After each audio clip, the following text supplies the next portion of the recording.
Maybe it's time we set a little trap for Crystal Cove's knob stealer. Sweet Mother of Mercy, True Lies, the series episode 2, and I'm going to try to make this fun. But can I do it? This show is allegedly a comedy, how hard could it be? Man's got to know his limitations. Bonus points if you know where that clip is from. Still, I am going to try. I will attempt to be the brave Squirtle, hosing this show down with the water gun of Jalility, and I'll be surprised if this show doesn't get cancelled after one season. I'm currently viewing 2 shows, The Mandalorian and this, and it's like the 2 shows are competing for which can be the most stupid. The people making Hollywood TV and film have a staggeringly low opinion of their own viewers. The harsh critical reception of True Lies is making a lot more sense now. Up until this series, I'm not sure I've ever cringed for a full 40 minutes, but after episode 2, I have now. The show is in such a ridiculous hurry to get somewhere, it just doesn't seem to know where it's going, and when it arrives, it hardly ever seems worth it. And this may seem like a nitpick, but I found this part of the show to be so silly, and it sums up the problem so well. Later in the episode, Harry goes to meet a spy contact, an old flame, and orders 2 glasses of champagne. Por favor, 2 copas de champagne.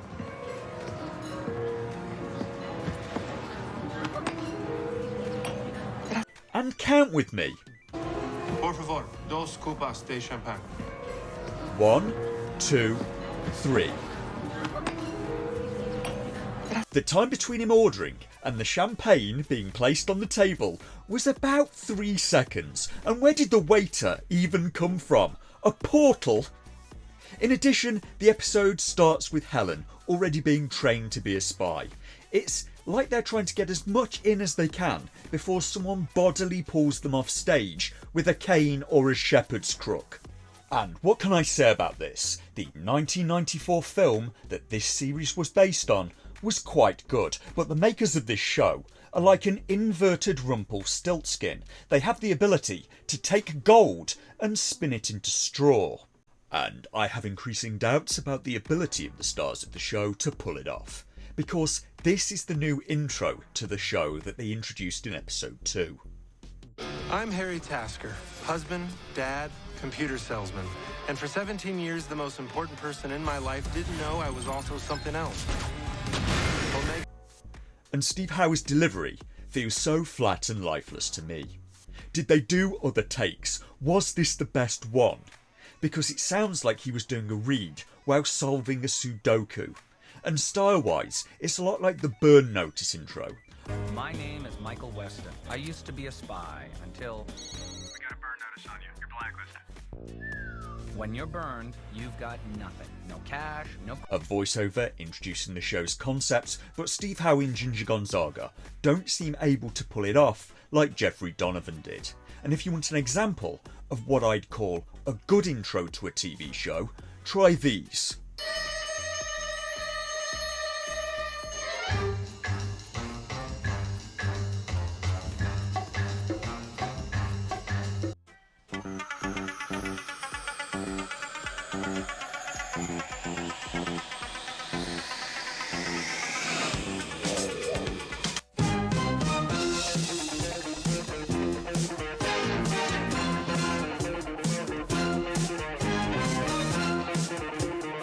Who is going to remember this intro in 40 years' time? I don't think anyone will remember it in 40 minutes' time. And this may seem like a small thing, this may seem like a nitpick, but I think it's symptomatic of something larger. I'm watching a series here that's a remake of a film from 1994, a film that itself was a remake of a French film from 1991, and it's so creatively bankrupt, nobody can even come up with a catchy theme tune for this remake of a remake. And what's gone wrong? Because I can go, na na na na, and everybody will probably know what that's from. That's how much staying power the intro to The Addams Family had. That intro was made in 1964, long before I was born. All of these famous intros were children of the decades that the shows were made in.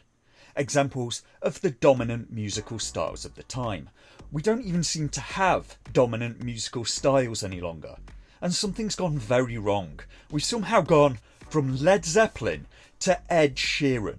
We've gone from Billie Holiday to Cardi B. Where is our era's Mozart? Where's our Elgar, our Beethoven? We've gone from Ode to Joy to WAP, and I don't like that we have. We are starting episode 2, and Helen, played by Ginger Gonzaga, is already a spy, and I still think that this all happened far too fast. The makers want to get her and Harry on an equal footing in the spying business, and they're in far too much of a hurry for my liking. Helen teaches languages for a living, and he is, according to the show, the best spy in the business and a veteran of some 20 years. You cannot have them on an equal footing overnight and sell it as feasible, and even if they could, I don't think that they should, because they're robbing Helen of an interesting character arc. Have Helen maybe start out more meek and normal, loving her family but feeling like she's not doing enough with her life, which was an easier sell in the original film because she was a legal secretary. But in their infinite wisdom, in this show, they had to aggrandise the character and instead make her a language professor. And that backstory works a lot less well with the idea of her being meek and listless. Then have Helen organically grow and change into the character that they want her to be. Instead, at the start of episode 2, she's in training to be a spy almost immediately. They're expecting the audience to buy that Helen's life has been completely changed and Helen has shown no character development whatsoever.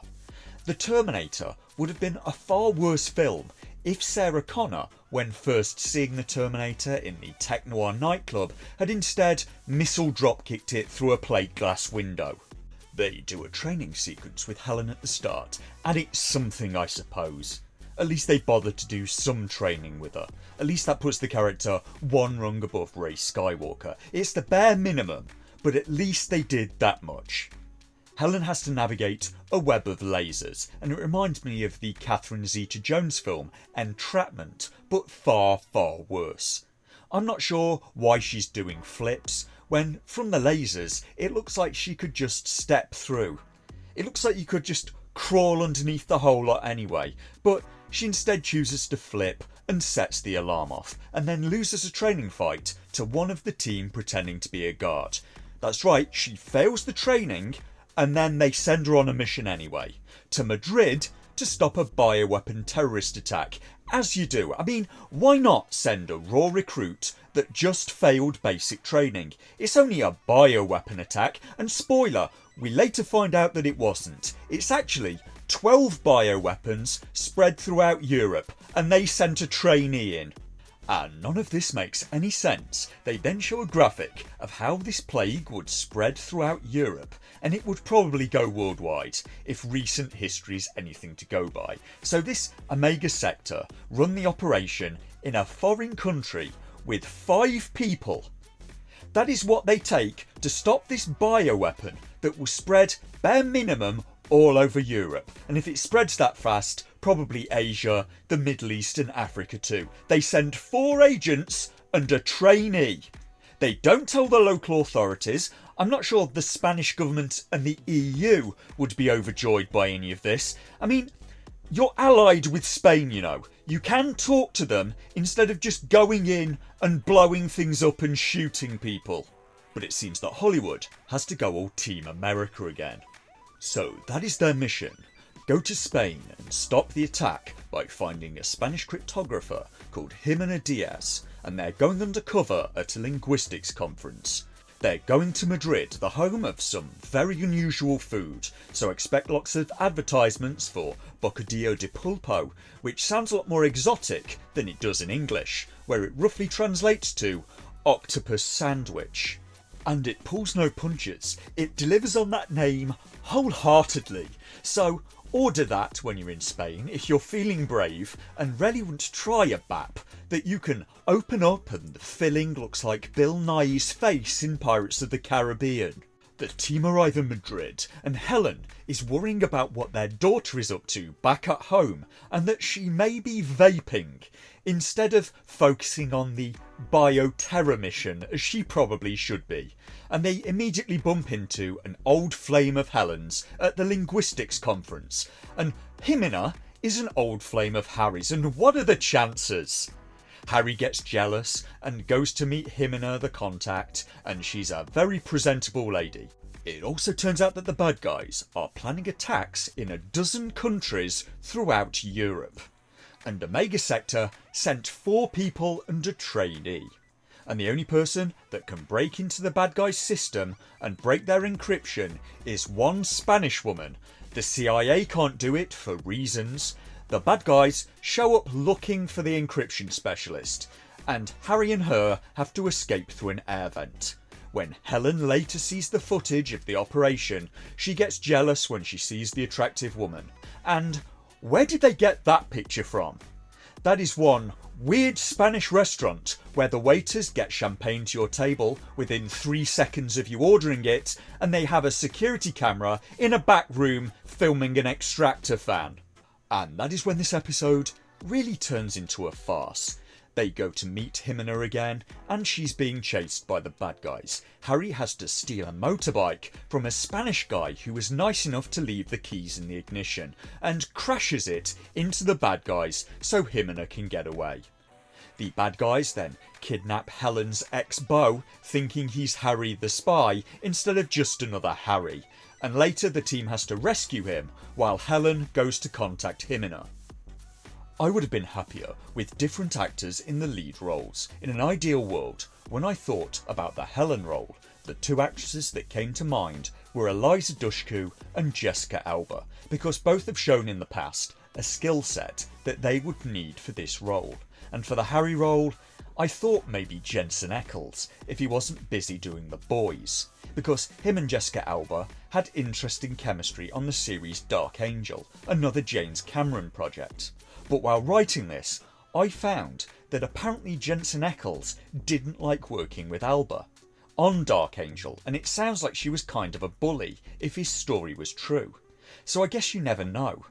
She always seemed nice to me, but I've never met her in person, and I guess I was maybe getting swayed by the whole her being very attractive thing. It happens. Dark Angel as a series was far from perfect, but it was a lot better than True Lies the series.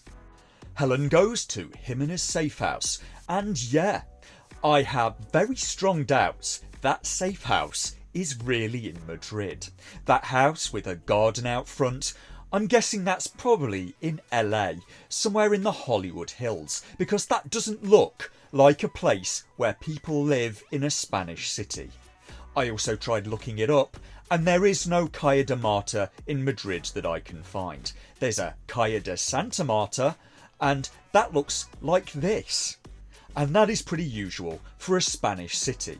A lot of 4-storey buildings, and a lot of balconies, and no personal gardens. Spain doesn't even really have places called Calle de Marta. That would translate in English to Martha's Street, and it'd be a bit weird. They do have a lot of places called Calle de Santa Marta, so named after a saint or a famous Martha. Helen breaks into the safe house and gets attacked by Jimena, who thinks that she is with the bad guys. Helen escapes a chokehold by putting her finger into Jimena's ear, and she tells Jimena who she is, and she's then given the data. Harry and the team rescue the other Harry from the bad guys, and the plot just seems to forget about recovering any of the dozen or so bombs the bad guys had planted. Instead, the show focuses on the date Harry and Helen's daughter secretly went on while they were away. And this episode was not good, but it could have been worse. I could have been watching Velma.